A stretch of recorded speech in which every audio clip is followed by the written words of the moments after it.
some of the celebrations that have been used to mark this milestone of 40 years at the Gary Player Country Club? Yes, they've been planning a lot of celebrations, and that will be ongoing for the year. But just speaking to some of the players and some of those big names you mentioned about this golf course and why it's over 40 years it has remained such a challenge and has kept the respect of the world's best players. Lee Westwood saying it reminds him of Augusta National, the home of the Masters, when he first came here all those years ago, and he was a winner of the Didata Pro-Am here and then 3 Nedbank Golf Challenges. Says really struggled to play this golf course. It was that tough for him. Couldn't see himself shooting a score under 75 and has now come to be one of the best players on this course. And Henrik Stenson saying the same kind of thing. Just what a remarkable test it has been, and paying tribute to Gary Player, the designer, saying he got it right in 1981. And when he designed the golf course in the 1970s, he got it right from the start, and it hasn't needed to change since then. Fantastic. And one thing that we can say for sure is that the Nedbank Cup is growing in popularity. Talk to us about the strength that we can expect on the field and what the players need to actually do in order to lift the hefty prize check that will come through on Sunday afternoon, and of course the coveted prize.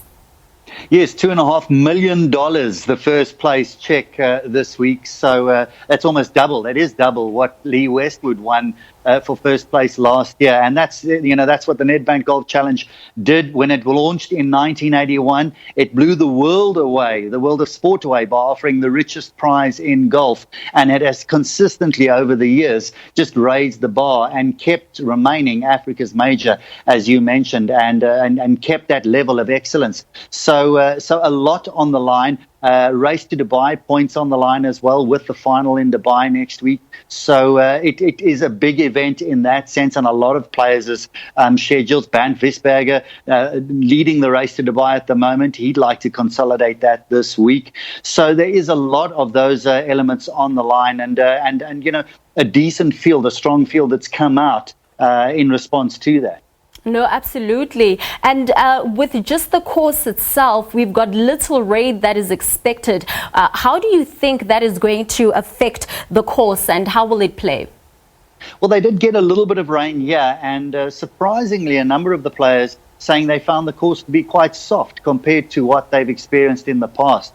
And the players do like a hard, firm golf course. So it is quite soft and underfoot. There is rain predicted for the week. It hasn't come yet, but I did see on my way to the Champions dinner tonight, where they handed over the trophy, Lee Westwood, back to Gary Player. The clouds were building over the mountains in the Pilansberg. So I'm sure we will get some rain, but it's a tournament and a golf course that is well used to that and drains really well. But yes, the rough, not at the level it has always been in the past, because of the dry summer leading up to, and the dry weeks leading up to this event. But the playable surfaces, the fairways, the greens, looking spectacular as ever.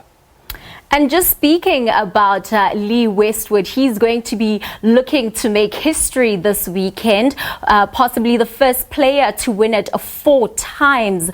Have you had a chance to speak to him? Does he believe that he's got what it takes to actually make history this weekend? I did have a chat to him this afternoon, in fact, and he certainly believes he's got what it takes, and he's got the record to prove it. He's won 4 times on this golf course. 3 of those have been the Nedbank Golf Challenge. He knows what to do if he gets into contention, and he said as much. He said, I just need to get myself into contention, and if I'm there on Sunday afternoon, I'm going to know exactly what to do. He proved that last year, and came surging past Sergio Garcia with that great final round of 64. And he certainly knows what he needs to do around this golf course. Most importantly, he knows how to manage his game here. He knows when you can attack, and he knows when you need to hold back. And he knows which flags and which greens to play, which holes to play away from on the greens, and play safe. And, in asking him, name the most difficult stretch of holes on this golf course, his answer was number 1 through to 18. Wow. And just speak to us about the host himself, Gary Player. How is he looking like? Oh, he's looking as remarkable, as young as ever. He certainly doesn't look like a man in his 80s. he was up on stage now and talking about going back through some of his memories and entertaining the audience with some of his stories. But he's got boundless energy, and he's got so much passion for this tournament. In 1981, when this tournament started, Gary Player was out there helping the greenkeeping staff rake the bunkers and get the golf course ready himself, while also hosting that first field. And he's still here to this day. He will be on the first tee on Thursday, and he will be at his post shaking the hands of the leading players that come through there. And he gives so much to this event, and it really is very lucky to have him as a part of it. Thank you so much, Michael, for that. Our golf journalist coming through there from Sun City to talk about the Nedbank Golf Challenge. And that is where we wrap it up.